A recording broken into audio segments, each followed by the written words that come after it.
The living room, where the family meets to discuss issues, any issue which may be bothering one of the family members. That's what we do each and every Tuesday on WAC 90.1 FM with Ricardo Mitchell and DJ Aaron 868. We have casual conversations on serious topics, from sports to culture, mental health to economics, relationships to life lessons. Join us each and every Tuesday from 7 to 8 p.m. on WAC 90.1 FM. The Living Room, casual conversations on serious topics.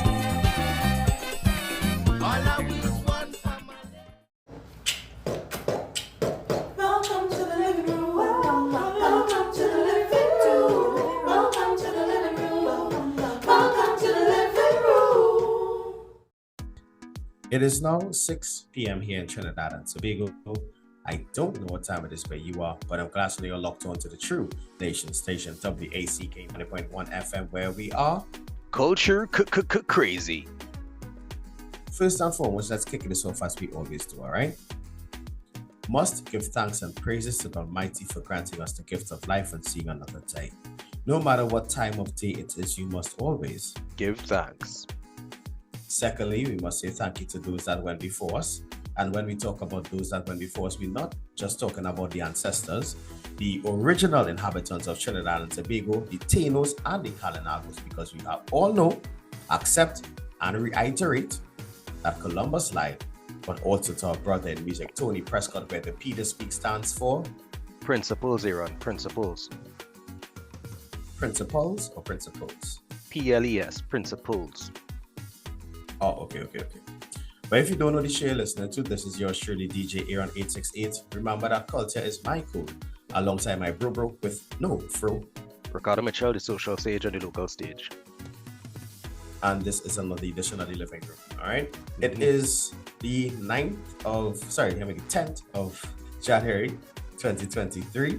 And if you're still writing in 2022 when you're writing the date, come on, you had 10 days to get right. Well, what if you're still writing December? No, it's somewhere wrong there. Now we're gonna start off tonight on I don't know if it's a somber note, but we must remember that we are still celebrating the life of the late Dr. Leroy Calise. And I was happy to see at some events this weekend his music was played. However, for the second weekend in a row, I attended a Carnival event or a few, and there was music of other genres being played at our Carnival events. Why are you as a DJ coming on set to switch up the vibes? Right. But I will ask you a question as a man who has been on both sides of this thing. As a DJ who's performed at events and as an event manager, the people who hire the DJs, let them know what they want from them, right? Yeah, I would. Well, for me, when I hire DJs, I let them know. I can't speak for all promoters. Right. But as a man who's been DJing for nearly 2 decades, when you really look at it like that, you're getting old.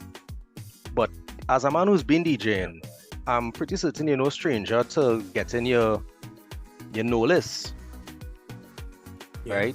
So what going on is, are these DJs being hired because they're willing to switch up the vibes? Or is it the type of thing that they're just not listening to the promoter? I don't want to get into that. I'm not going to say I don't want to get into that because I think there are some politics involved in that conversation. But Aaron, is you bring it up. You bring it up.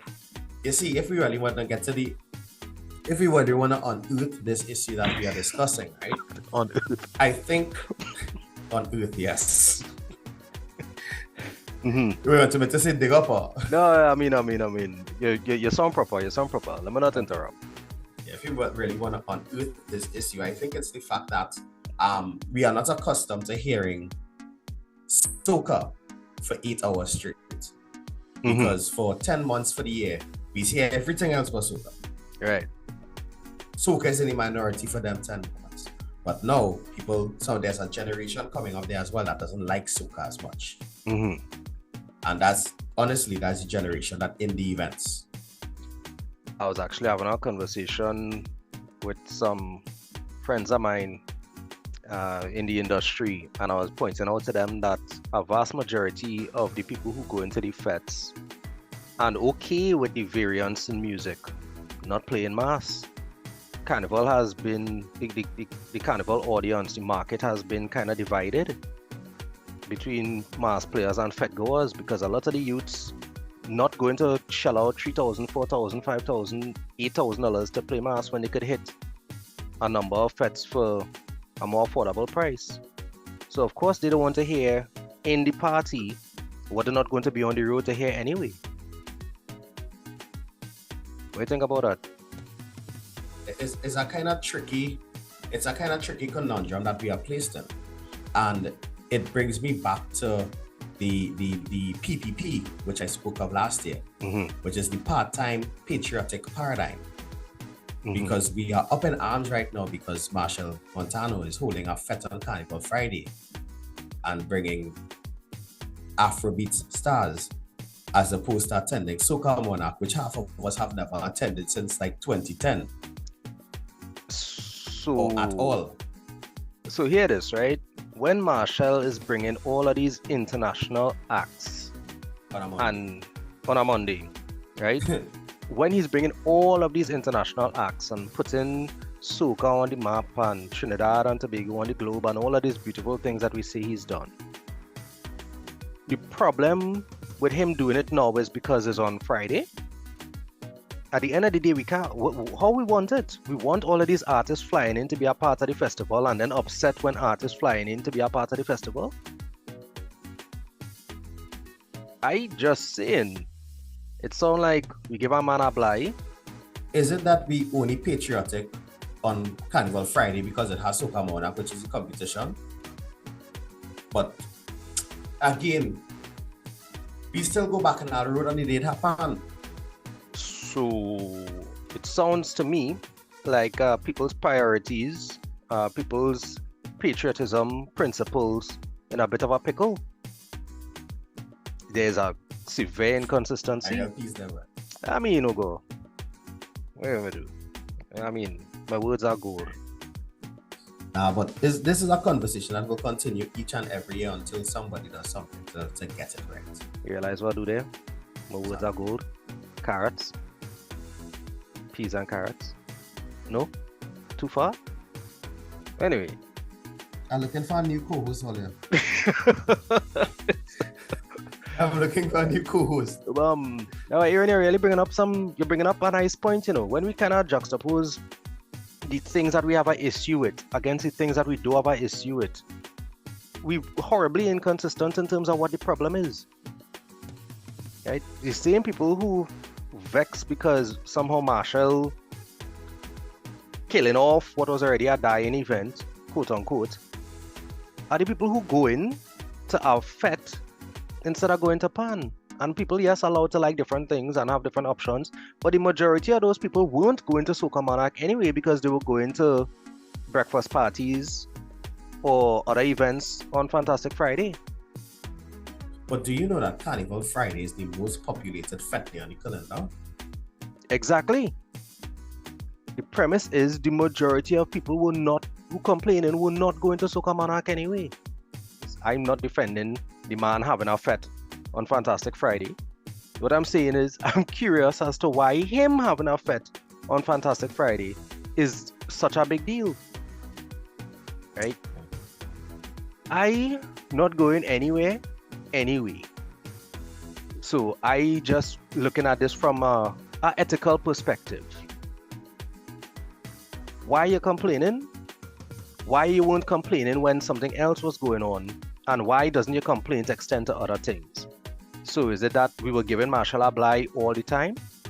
Is it that we had no problem with him bringing rappers and rock and roll artists and everybody that he brought into the country on a Monday? But when he want to do it on a Friday is an issue. It's So these are the same people who don't remember that Marshall used to be in Zen on a Friday night. Anyway. No, but like go back in history, Carl. This is the same Marshall Montano that put out two concerts at the same night as Brass Festival. No, admittedly, that killed Brass. Can't argue with that. Cannot argue with that. I went real out to the concert. Yeah, I can't argue with that point. I do acknowledge that the landscape changed after that. So the question remains is the landscape going to change again? And is that such a bad thing? When you look at what Soca Monarch has been presenting as a event, right? Yes, it was a very interesting showcase for a lot of young talent, but it was no longer the showcase of the best of the best. With no disrespect to the participants and the people who put in the work to get there, right? But let me call a spade. And I'm saying it because I posted on Facebook as a comment the other day. When Nikki Crosby came third in Power Soca, for me that was the last straw for Soca Monarch, you know. I'm just saying, what were the offerings? There was a reason that Soca, Power Soca in particular, became more of a up the islands kind of thing. When these guys and when these men and women came in, it was because there was a void. So, what you telling me? What you vex for? Lil Natty and Thunder again. Hey, I not hurting up my head because at the end of the day, the winner of Soca Monarch or the profiteers from these events not saying, hey, Caro, hear this now and sending anything for me. So me beaten up again. I fall a little fight up with. Speaking of fight up, how the weekend turn out, but I know there were a number of events that you would have been involved in. It was good and it was real good. Big respect to Andy Mix. After my Carnival got off to a false start last week, because it didn't pull off with a spark. Right. No pun intended. Andy Mix started the Carnival proper. Big up to French Toast as Gleason on a well-executed breakfast party yesterday. And Nyla, Soca Channel was right. Alright. Hey, happy belated birthday to my sister Lana Maria, my cousin Denise. Yeah, boy, Lana, very. Big up Sibo and Rob. Rob. Yeah, Saturday was a full one. I know what was going on 9 months prior to that, but everybody jumped out wild on the 7th and the 8th. But anyway. But yeah, the season now starts technically, so hopefully we'll see quick adjustments and improvements. I know for a while there was a rumor that South had no venues, and now we're seeing that the main venue has been made available once again. What we could do? But there are new parameters in place at that venue to prevent some of the previous problems which persisted. Okay. All right. So I guess we're looking at progress rather than punishment then. Yeah. With that being said, I want to say please and thank you to someone very special. My Aunt June and my Uncle Alice. I feel so weird calling them aunt and uncle, boy. Happy birthday to you both. I know you celebrated yesterday and I know you would have enjoyed it. And also happy early birthday to mommy. She's celebrating on Friday. Happy birthday, ma. Right, but we say please and Tankoo now with our featured segment, Please and Tankoo with Dana T.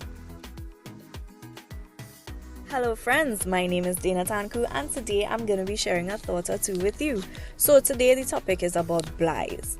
A little pass, giving somebody a little chance. Now in the words of all of our Caribbean mothers, some people get an inch and they want a mile.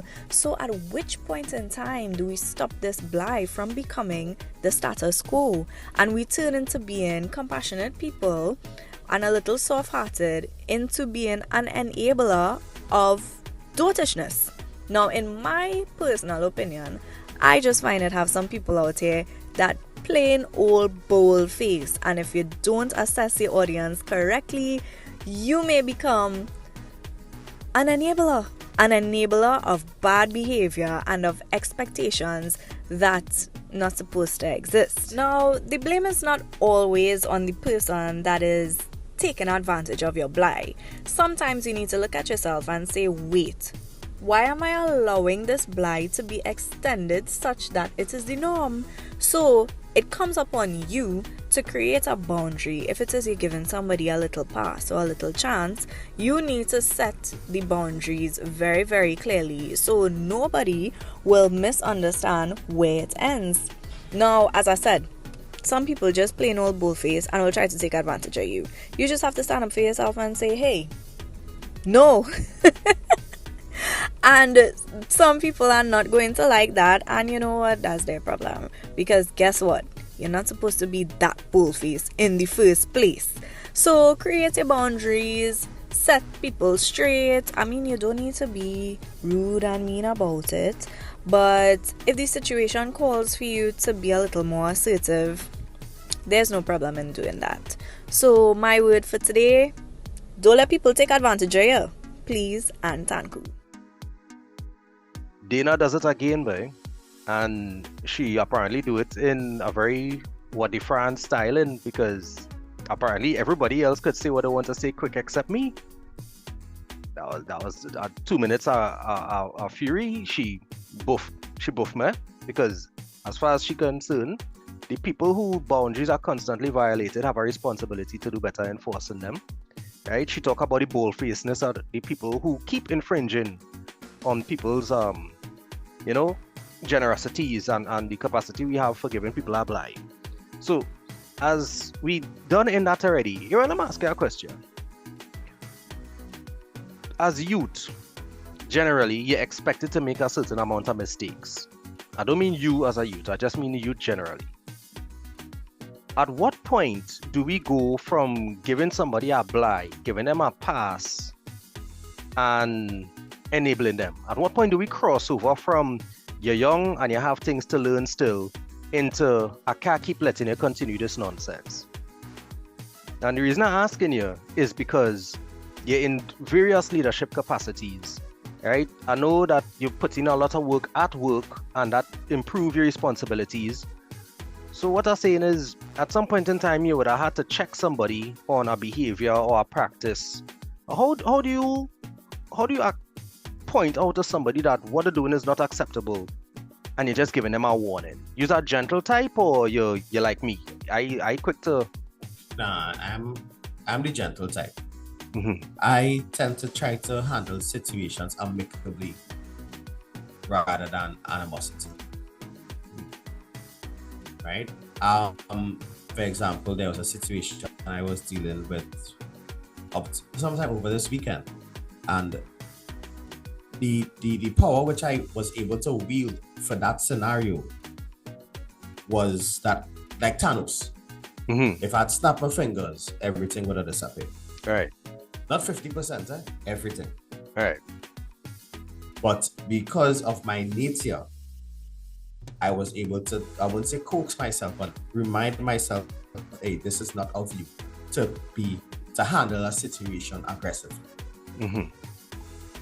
Ensure that the situation persists in terms of what you are supposed to do can be executed. But however, remind the individual that, hey, there's not a way to handle this thing. Talk to me differently. Yeah, well, I'm not exactly known for my delicacy, my delicateness. But I want delicacy to make it sound like it's as sweet. But my delivery is something I've worked on a lot. Right? I don't play. I do have a bit of an authoritarian finish when it comes to the writing, and I had to learn to extend grace. But I'm starting to think that that's one of the reasons, and I ain't saying grace is a bad thing, but what I'm saying is that I think we let too many Blighs pass. Because what I've noticed is that when you make an exception, people tend to take the exception that you made for them as an example, and then they start expecting the thing that you made an exception of in the beginning. whole thing corrupted and corroded now, because what you did from a position of understanding and wanting to give somebody a chance, they now figure they're entitled to. An exception leads to example and then entitlement. What I'm saying is, Aaron, you know you're in the thing long enough. You know what it is I'm talking about in terms of you get somebody a Bligh, you get them a pass. You come to work late once, we say, all right, what's going on? What happened? Then they come to late again and they try to swing the same excuse. So now you realize they have a problem they're not dealing with, or they're trying to take you for a ride. Then they look to hit you a new excuse so that they don't feel that you're taking them for a ride. And then you realize that this person has taken what was an opportunity for grace and turned it into an opportunity for abuse. Because now they just settle into a habit and a behavior now. You know the old fool me once, shame on you, fool me twice, shame on me? Is that one of the reasons we're seeing things going the way that they're going? And I'm going to throw out a real wild, but not wild example here. So forgive me if I heavy the thing, but it's a fact. The commission of inquiry that is going on right now, that has resumed at the start of January, is because of a culture where people were cutting corners and taking chances with things, such that when the time came, nobody even knew what the right thing to do was again. There were very little or no preparations for the right thing, for procedure, for protocol, for principle. My thing is, have we created a culture where we don't even know what the right thing is again because we give too many Blighs?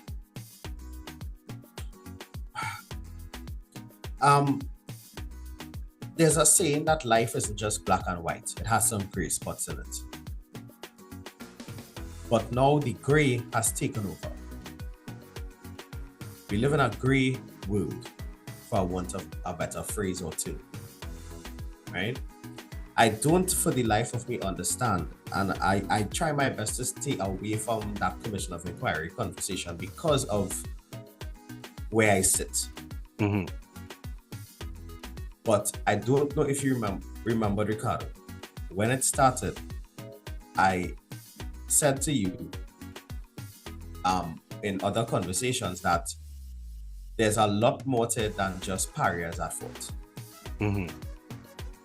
Because the cutting corner culture, the CCC, is a huge part for contracts and the negotiation of contracts in our country. We so have a nepotism in this country, a culture of nepotism, that a man will open a tender box and tell you, Ricardo, hey, Aaron, go in and do this, the whole alphabet, for X amount of money. Mm-hmm. And then Kenny go in and come and say, here what's going on. I go in and do A to L for Y amount of money. But the rest of the alphabet was the safety procedures. Right. Which is what could put us in a precarious position like what we are watching right now. Now, I'm not saying that that is what happened in this scenario, but we are talking about the Bligh mentality. Because you give a brethren a Bligh to say, hey, I can help a man get a work or help a man get a contract, knowing very well that that person is not fitted for the role. Or even better, you go and you use people for a contract to gain it, and then you cut them out of the deal and then bring in underqualified staff to perform the duties. Right. Because again, we cut in corners because we want to make the bottom line look good. Now, I'm not saying as a business owner, you don't want to make a profit, but what is the price you will pay to make that profit?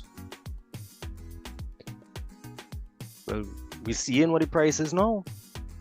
As much as some of us may not be fans of Iwer George, give me a Bligh in the sky is a very powerful phrase, huh? Yeah.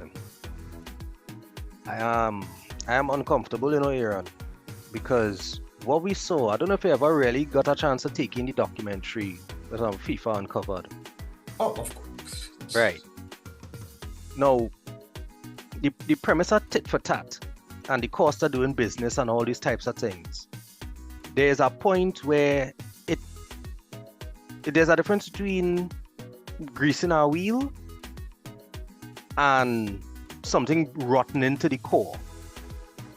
Greasing our wheel, lubricating, putting things in place to make sure that it move and function the way that it might best work, has become a euphemism for corruption and bribery. But here what my issue is with this Bligh thing, and this whole premise of kickbacks and the levels are, it had no other way to put it, right? This rot that we see in permeating the systems here. It starts at home. It is developed in schools. It is perfected in the workplace. And then you get to repeat and multiply it on the political stage. What I'm saying is that there are people who will cut in front of you in the line. You get somebody a Bligh because you realize they might be late, but now you've actually opened our door for everybody who have that same reason to go in front of you. When you go stop this thing that you start by, you didn't turn in an assignment on time. The teacher gave you a Bligh, you get an extension, and then you go on your 36 the same time until you're panicking to finish the same assignment. You're at work, and something's supposed to be signed, sealed, proofed, and approved, and somebody just, yeah, well, and so went through that. Yeah, send it off now, man. And then afterwards, when something gone wrong, is because they didn't double check or they didn't do what they were supposed to do. Who does get in trouble for them thing? The person who submit a faulty document or the one who approve it? The person who submit it, not the person who approve it. Remember, the most powerful signature on an invoice or document is not approved by it. It's submitted by. I really wish that I was in a position to speak more clearly about the things that bothering me. But I don't like to iron clothes. Clearly, because you're wearing a vest. No, it goes Carnival. Give my ease up now, eh? What I'm saying is that we're looking at these things and we don't realize how many different levels of society it has permeated. We have poor customer service in Trinidad and Tobago because we allow poor customer service in Trinidad and Tobago. We allow fraud because nobody want to be nobody want to stand up and actually file the report or come out on papers and say, well, this happened to me, because they're afraid of looking stupid. Right? So what I'm leaning towards is that there are things that are happening because there is no actual consequence now. Consequence. What is that? That's a real good question too. Like bring it closer to home. A man or someone in a relationship steps out on their partner. What's the consequence of that? They're vexed for 2 days and then it's all hunky-dory. So what you're saying is that by giving somebody a chance, you've compromised your standards? What about if they step out a second time? You know what? I'm not going to say, you know what's going on with that? I think we need to take a quick break, a musical break, and tell people that the maths not really Mathsin with these kind of situations. So let's take in this one from Chuck Board.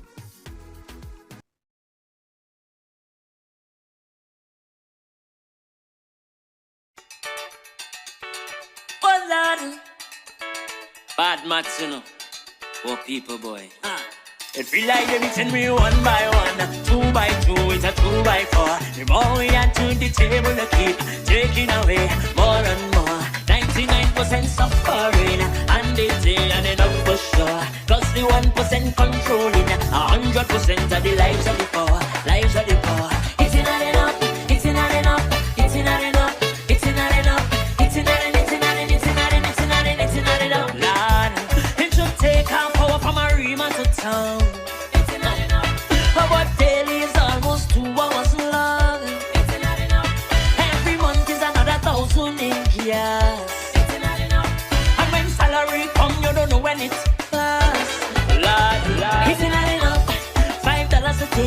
drop. 10 to tongue with a million subs. Can depend on the bus, cause the system flop. So you're spinning like a top on your body. Eh Mathsin, Mathsin. Eh Mathsin, Mathsin. Eh Mathsin, Mathsin. No! They say I did not at all. And eh Mathsin, Mathsin. Eh Mathsin, Mathsin. Eh Mathsin, Mathsin. No! They say I did not at all. No, no. They say I did not at all. See me them on way salary and TNT. There is so much money. It's $3,053 monthly. And after your parents and you buy groceries, there is over $3,000. You can't even pay transportation fee. Yeah, what you rich do? Oh, it's not enough. You need cash so you sweep and mop. That's what you do when the bankrupt school fees and bills, none of them don't drop. You stay for it, stay top time. Eh Mathsin, Mathsin. Eh Mathsin, Mathsin. Eh Mathsin, Mathsin. They say I did not at all. And eh Mathsin, Mathsin. Eh Mathsin, Mathsin. Eh Mathsin, Mathsin. Ha! They say I did not at all. No, no. They say I did not at all. Lord, the price of mortgage sky high. A plus 20% just to qualify. When you feel the hardest part out of the way. After you qualify, it's 30 years to pay. Lord, is it not enough? Scream yes if banking corrupt. And they're robbing people non-stop. Taking your money from your drop by drop. Till you hold with a prop on your body. The man say, Mathsin. The man say, Mathsin. The man say, Mathsin. No! They say I did not at all. And the man say, Mathsin. The man say, Mathsin. The man say, Mathsin. No! They say I did not at all. I should have been enough. It's not enough. The reason. It's not enough. I should have been enough. Like a drop.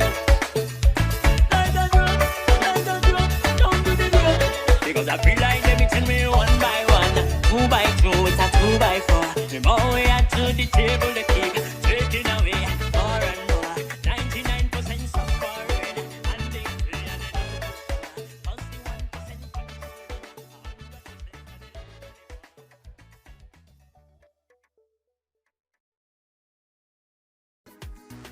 1% Kaiso. And I think every week from now we're gonna try to fit in 1 or 2 2023 selections within the show as well. Yeah, that's not a bad idea. It also give me an opportunity to calm down and gather my thoughts now, because you're not, I getting real upset with what I see going on out here, right? The reason I'm feeling and I'm talking like this is because politicians don't get prosecuted in Trinidad and Tobago. And statistically, it cannot match that we have no politicians who broken the law. That is not statistically possible. Politicians operate from our position of morality, right? But that position is non-existent. The ethical erosion that I've seen in this country in the last 30 years, and the reason I'm saying 30 years is because before that I didn't really care or notice. Right? But what I've seen in the last 30 years, it's very disheartening. And I'm not here to doom and gloom and country bash, you know.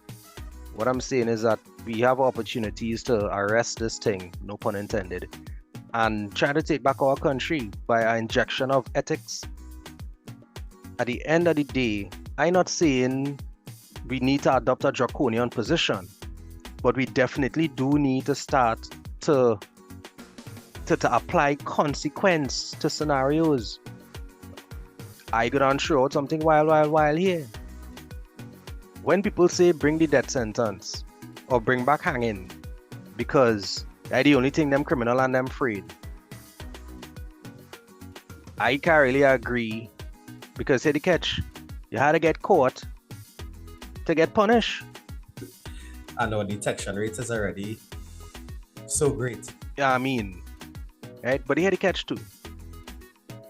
And I ain't coming at police as a whole, but there are a lot of police officers who aren't doing the jobs. Because, you know what? Somebody go check them after the shift and sort out that. That don't have to reach in the station.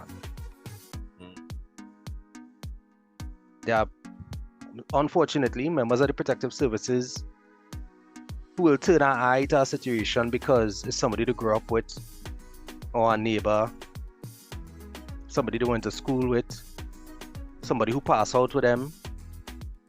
What I'm saying is, at what point in time do we realize that the Blighs have a price? That even if you're not paying it yourself, somebody paying it. Right. How many times you see the little fender benders? The little fender benders where it's oh gosh, well he young still, give him a chance. And then they're asking you, will it have anybody you could see was driving? How many of these road fatalities? When you do hear the battle cry in any other place, somebody was getting charged for vehicular manslaughter. Some people paying in tears for some of the Blighs that passing by. Because my partner Jude, brother in the walk, and a former co-worker, he said, Caro, anytime you start cutting corners from a square and you keep cutting enough, the whole thing does end up round. We change the whole shape of what ethics looking like, and everything wrong, like marble. Very fine. You know, these kind of conversations we continue to have inside the living room because we don't have a part-time patriotic paradigm. To quote the late Dr. Leroy Calise, we never put party before country. We represent our country, the red, white, and the black, every day in our actions. But you know what we could do, boy? As I say, I'm not looking to doom and gloom the thing, but what I'm saying is, Dana make some real nice points, right? In terms of, establishing boundaries, the boldfacedness of the people and that kind of thing. How when people done boldface already, we could get them to respect our boundaries and our parameters, but I think the first thing we as people need to know and understand is what are boundaries? Or what are your boundaries? All right. I hear you. But asking you something. If I borrow money from you and I don't pay it back, and I come to borrow again and you lend me, you care about me and you understand I'm going through a tough time, or you're enabling a behavior? What's the cutoff point? After 3 strikes and you're out? If it's you had to see some improvement on my side for you to continue, what is the terms and conditions under which you're going to navigate a relationship like that? That's actually a very good question. For some people, say that it depends on the situation or the scenario. For me, I have gone from an 8-try person to now 2 tries. All right. Let me ask you a question. You and the madam having a bit of a disagreement, and she pushed you one time. Nah, that right. I'm glad they bring up that scenario because there are 2 things I don't stand for. One and out: any form of physical violence or any form of verbal abuse. There's 2 things I don't stand for at all, because I will never that's something you would never get out of me. I'll be upset. I won't lie, I may shout, but it's not in my character to curse. So I make those things very clear. But if that's where you're coming to meet me with, just know that it's the first and the last. Right. So you have a deal breaker, a clear-cut indicator of what your boundaries are based on what you expect from the scenario. But that's not what the law is supposed to be. That's not what our procedure is supposed to be. You understand? Remember, it's a grey world. We established that already. I feel it gray and black, you know, because it have clear bad, and then I ain't so sure about where the clear good again, boy. Where the right thing, why the right thing so discolored, but the wrong thing so obvious. I am concerned because here's what's going to happen over the next couple of weeks, and I am bad-mouthing because this is statistical fact. This is experientially evident. We're going to see drunk drivers on the road. We're going to see friends in parties who are clearly inebriated walk into the vehicles. But if a drunk driver hit we, where the police was, how the so they go kill somebody, etc. Where we giving our friends Blighs for things that if other people do us, something wrong with the system and the whole place going through. My whole issue, Dread, is that we too inconsistent in what we consider to be right and wrong based on who and what doing it. And it frightening me because you know what we're seeing? We're seeing, as the old people used to say, if I come home with a pencil that I mind, I was cutting my tail and sending me back to school with it. That don't happen again. You ain't hearing that just so. Because right now it have people who ain't working nowhere, coming home with furniture, coming home with jewelry, and I'm a child. What I go tell him? Or he say he win a mark. I know he does be on the block playing card with them fellas and like he had a good run. How much good run he have so? Casino Jack? What I'm saying is that we in the state we in because everything gets a pass. For whatever reason. You used to say that every man have a price. Well, right now everybody have a pass in it. You just had to figure out how to activate that pass. Here on we reached 600 murders, dog. Anybody lose the work? Anybody? What was the consequence? Everybody was watching 600 like some big bad number. Remember when we used to watch 500 like the big bad number? I remember watching 418 as a big bad number. Dan, I remember when we cracked 200. I mean, it was a different time. But come now, man. Who lose? You. I mean, the only man who we hear recently lost his work was because of the same political. It was political. And I hear people saying all kind of thing about the one the double G for president and all kind of madness. So what I'm saying is 600 murders, a vast majority of which unsolved. KPIs, performance indicators. We don't hear when last you hear a doctor.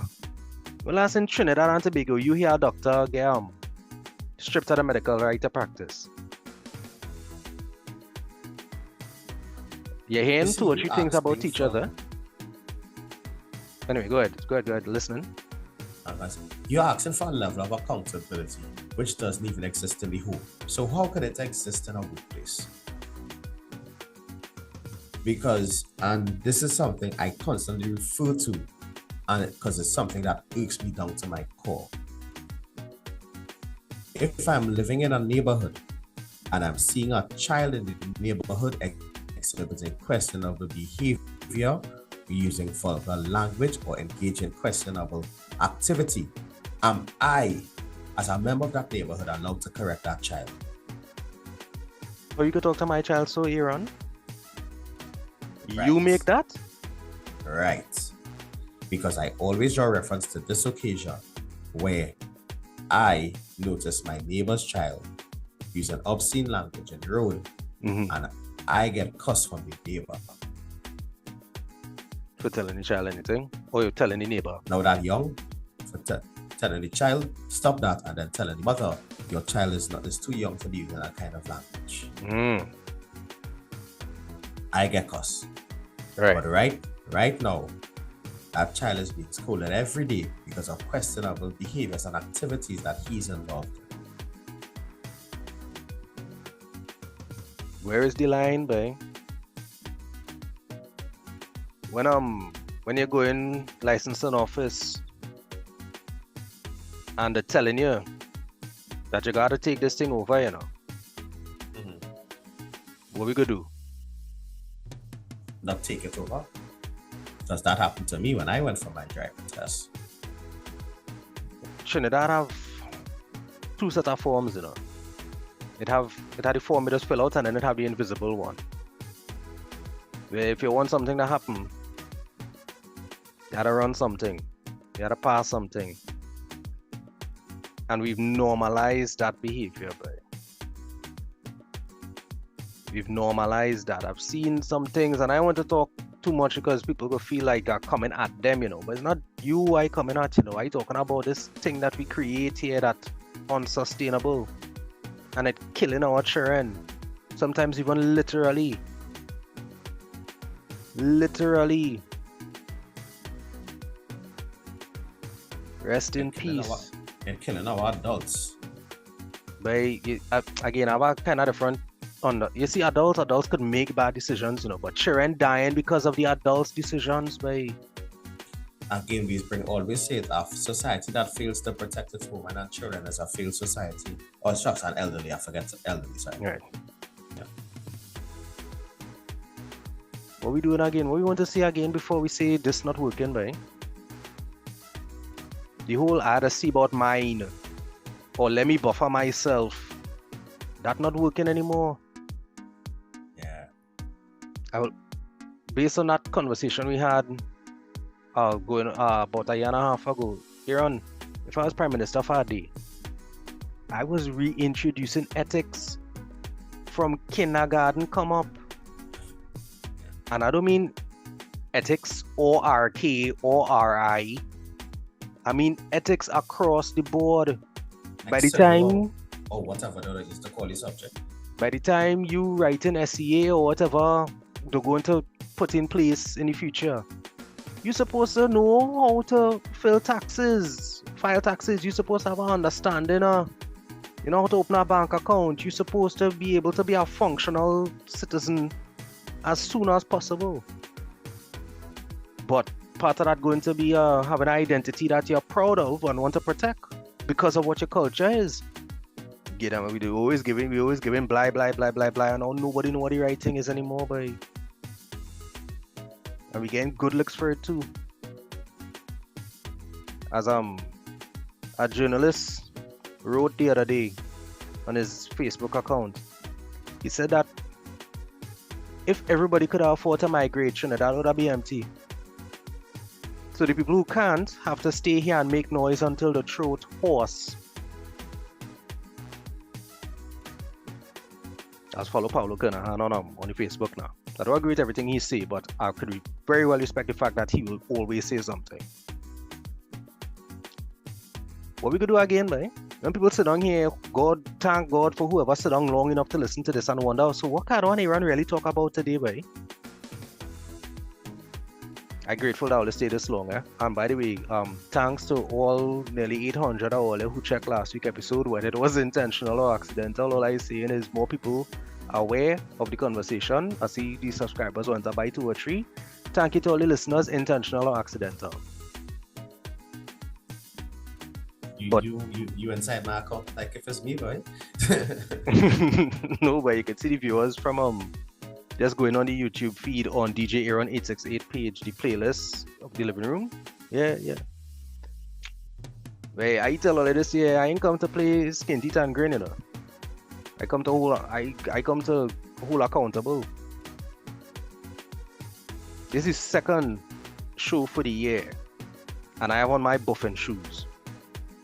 Anyway, so I'm going to surround myself with as many attorneys as I possibly can, so that over this year I have a better understanding of what I could and cannot say. Because again, I ain't looking to iron no clothes. Next time, just wear sleeves, not as well.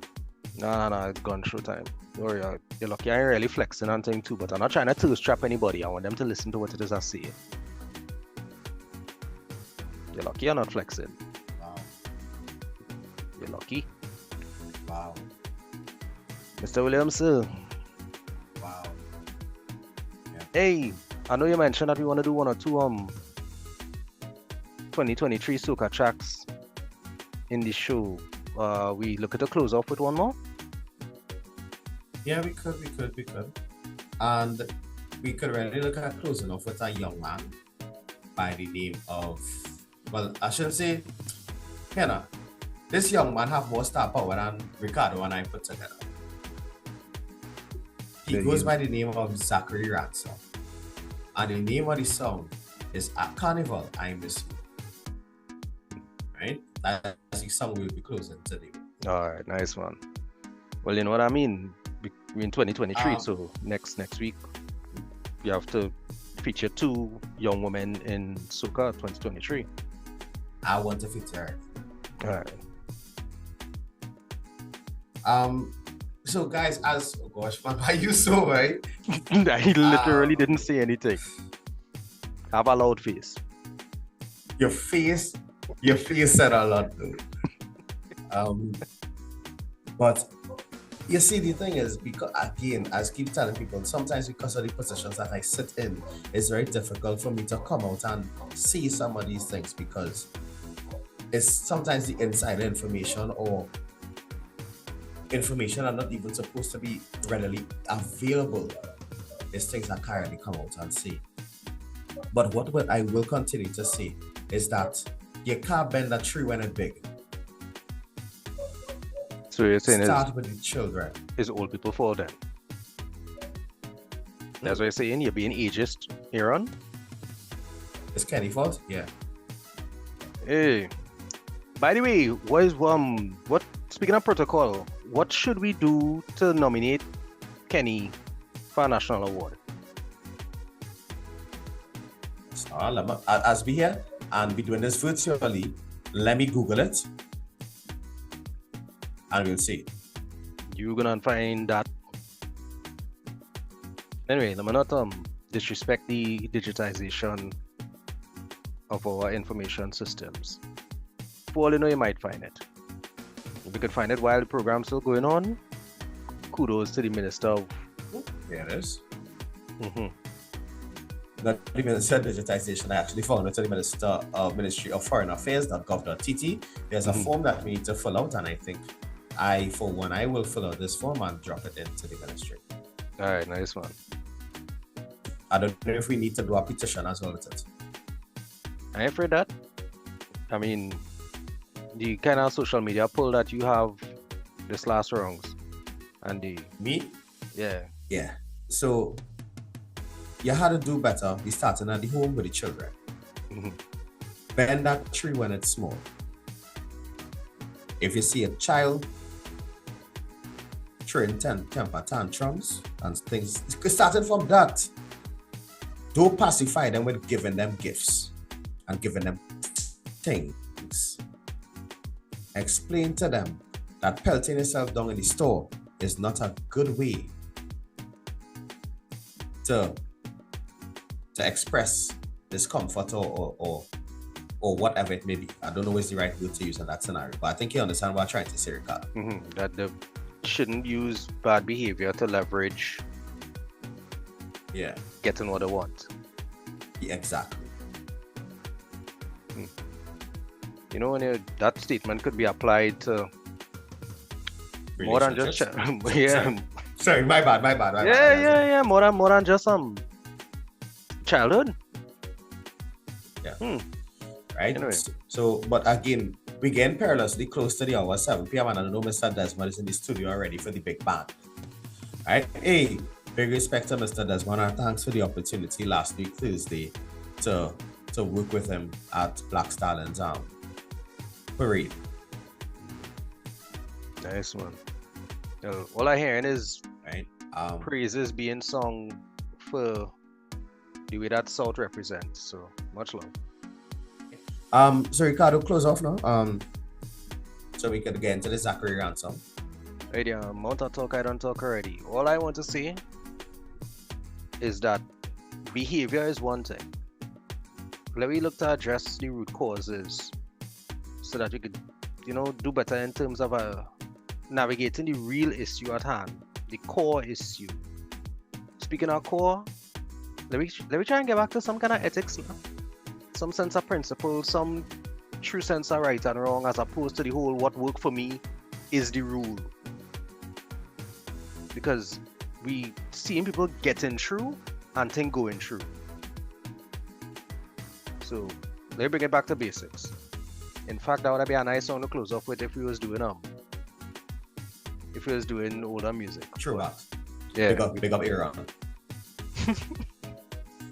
No, conductors. Yeah. All in due time. But this is Ricardo Mitchell, the social sage on the local stage. Thank you for joining us in the living room. Remember, guys, the hourglass is opaque. We don't know how much time remains, so whatever you're doing, be good, stay safe, and try to hold yourself accountable. You're on? Don't use styrofoam. Sound about right. Oh, I had to say something. I had to say something else. No, sorry.